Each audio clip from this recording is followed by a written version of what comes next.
Thank you very much Tariq بھائی، آپ نے ڈیٹیل میں ہمیں ساری چیزیں بتائیں، کیونکہ یہ ضروری ہوتا ہے کہ وقت اتنا گزر گیا ہے کہ لوگوں کو مہاجروں ایم کیو ایم کی جو تاریخ ہے اور الطاف بھائی کی جو اسٹرگل کی تاریخ ہے اس سے واقف کیا جائے۔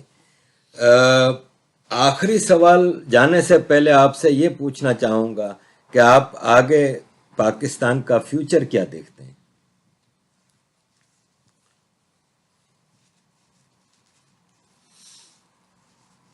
ایک میں انٹرویو دیکھ رہا تھا، ابھی کل کی بات ہے، اس میں ایک خاتون ایک شخص سے پوچھ رہی ہے، میں نام نہیں لینا چاہوں گا کہ وہ بھی کبھی کبھی لیکن الٹی سیدھی باتیں کر جاتا ہے، لیکن کام کی بات اس نے کر دی تو وہ میں مثال دوں گا۔ خاتون اس سے پوچھ رہی ہے کہ پاکستان میں سوشل اسٹڈیز میں، معاشرتی علوم میں یہ پڑھایا جاتا ہے، وہ پڑھایا جاتا ہے، غلط تاریخ پڑھائی جاتی ہے، ایسی تاریخ پڑھائی جاتی ہے، پاکستان میں غلط تاریخ پڑھائی جاتی ہے۔ کیا کہہ رہی ہے وہ خاتون؟ پاکستان میں غلط تاریخ پڑھائی جاتی ہے۔ جب سوال کیا کہ آپ کیا کہیں گے اس پہ، انہوں نے بولا کہ پاکستان ہے کیا جو غلط تاریخ پڑھائی جائے گی؟ آپ تاریخ کو غلط اس وقت کہے جب پاکستان ہو، پاکستان تو ہے ہی نہیں، تو تاریخ غلط اور صحیح کیا چیز؟ چھ معنی دارت۔ بھائی بنیادی بات یہ ہے، آپ نے سوال کیا کہ پاکستان کا فیوچر کیا ہے۔ پاکستان